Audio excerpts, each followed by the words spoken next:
Why are you wearing these socks with shorts? Is this what they do in Austria?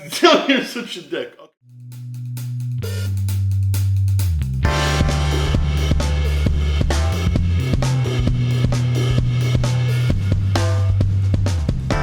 Hey guys, and welcome back to another episode of Federico Talks Watches. Now, as you can see, we're in the dark because the building basically shut off all power. They're doing some repairs or something. What are they doing?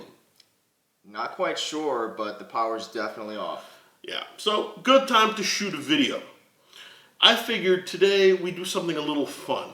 You guys don't really know John that well. He's my business partner over at Delray Watch Supply. You guys are pretty familiar with me.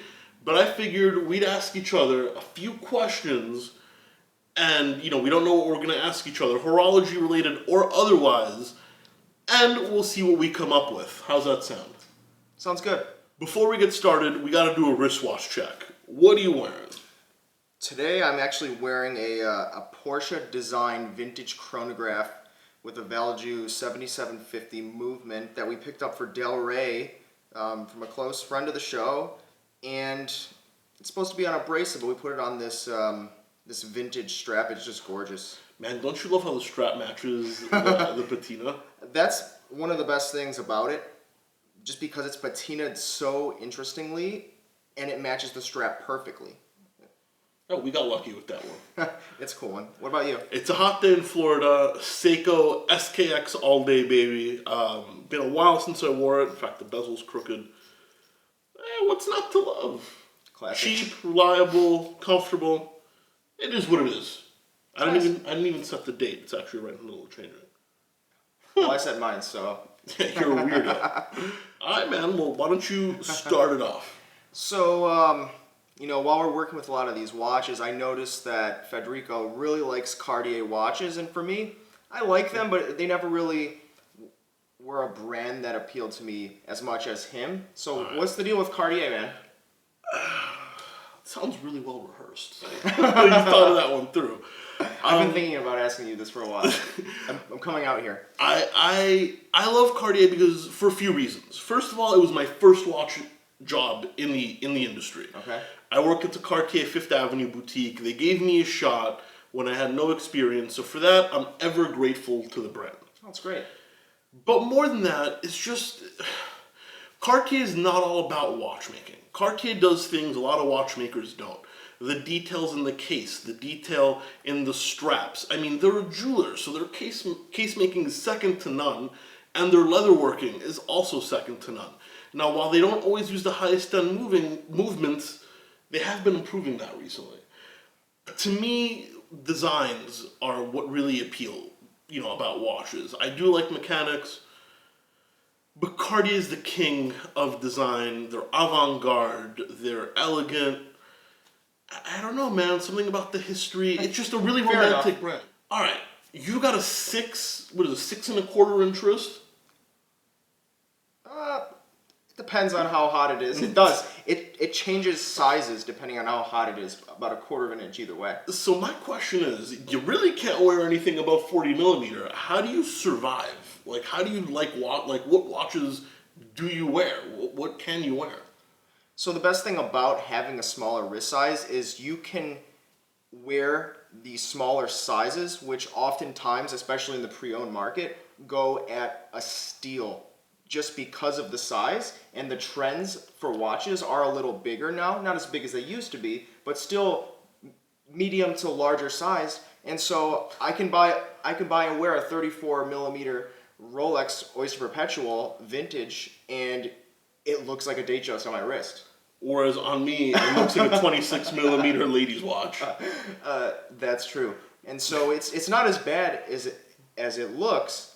But unfortunately, I can't wear like 47 millimeter Panerai or something like that. But I can.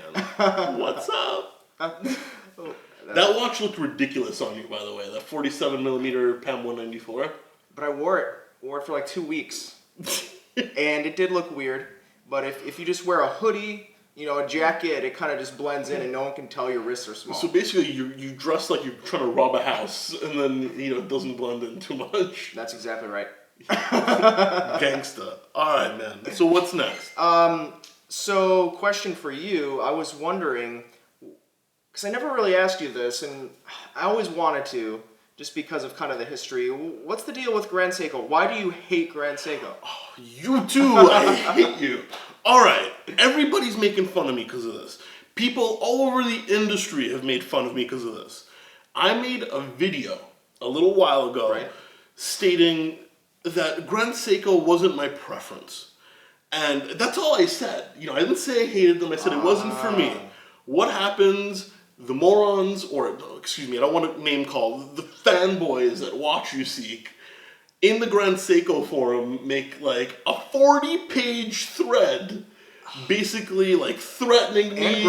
And growing. 40 pages and growing, like threatening me, like calling me names, basically taking everything out of proportion. And the funny thing is, every time I see like somebody I know in the industry, they're like, hey, how's Watch You Seek treating you? I don't hate Grand Seiko. I don't hate Grand Seiko. Grand Seiko's not for me.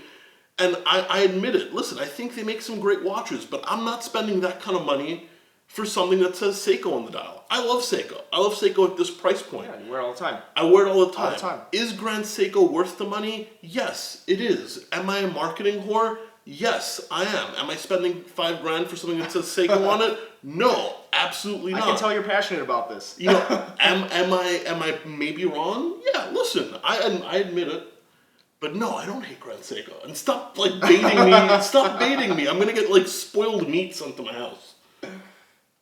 You suck, dude. It's better to have it out in the open. Like come out of the Grand Seiko closet? Yeah. All right, here's one. You're new to the watch industry. You're originally from the tech world, right? Sure. Yeah, that's right. What are a few things, good or bad, that you've noticed now that you've been a full-time dealer for, what is it, 3 months now? Yeah, sure. So even though I'm new as a dealer, I've been, watch collecting, a watch enthusiast for maybe 10 years now, and the things that I've learned partnering up with Federico here are mostly things just overall in the industry and not so much pre-owned, because prior to being a dealer, I usually purchased pre-owned just because I tended to like the watches that weren't in... You save money too. Yeah, and they weren't in production, and the watches that I wanted, you couldn't just walk into an AD. So the first thing that I kind of learned by working with you is authorized dealers are giving out discounts sometimes of like 30, 35%. Not on a Rolex, not on a Patek, but some brands, if you pay full price, it's like, are you serious? You're the sucker in the room.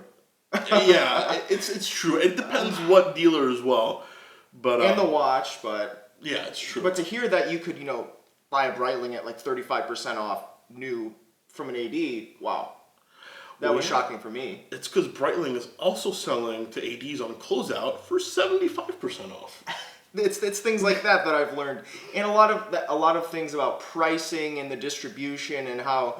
And how these things go on. It's just more about the business aspect. I'm so honored that you've learned a lot. Like, thank you. Well, you know a lot about it. You're So first you try and throw me to the wolves, the Grand Seiko wolves, and now you're trying to make up for it. That's what you're doing, right? Absolutely. I said, hey, listen to this bad thing, but he really knows what he's saying.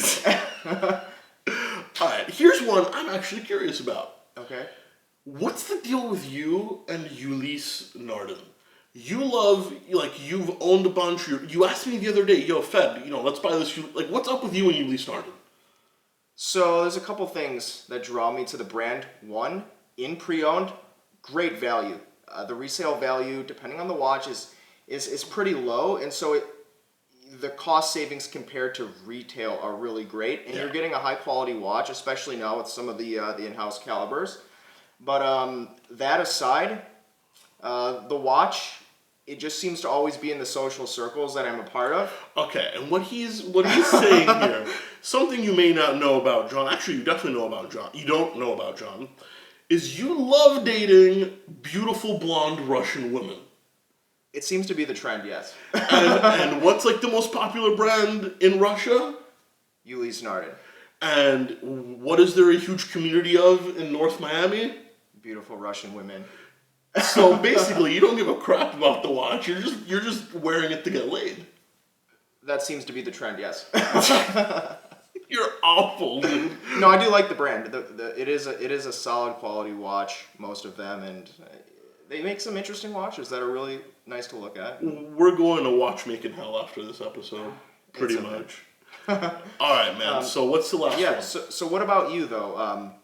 As we were looking at some of our inventory, our stock, I noticed, hey, look at this watch that just ended up on my desk. It's Fed's Chronostop that he's talked about for years on YouTube. Why is it up for sale? Federico's Chronostop. Okay, this actually is a smart question. It's a limited edition Chronostop for the Italian market. I'm in Miami now. Yeah. I don't really wear suits anymore. It's kind of hot. It's a bracelet watch. It's vintage. It's cool, but for two reasons. One, I'm thinning out my collection. I have too many watches. Oh, yeah. But two, like if I'm going to wear a watch and a bracelet, it needs to be a bigger piece.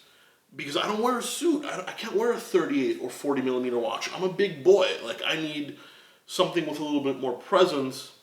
Makes sense. And if I was going to work at a Richemont every day, I had my suit on, my shirt, it would be perfect. Right under the cuff, it looked great.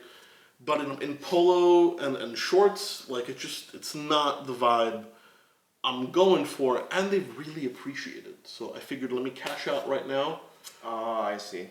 But I may shoot myself in the foot because it's a limited edition Italian market dial. Yeah, I was surprised. I thought it was kind of a difficult watch to come by, especially in that condition.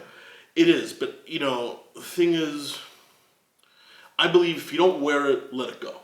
And I wore it like once in the past month, and it's just not, I can't justify it. Yeah, fair enough. I understand that. Anyway, guys, just a little quick back and forth, just so you get to, learn a little bit more about my partner John and his penchant for dating hot blondes. But on that note, please don't forget to check out DelrayWatch.com, link in the description, and like this video if you enjoyed it. It really does help. We'll catch you guys in the next one. Take care.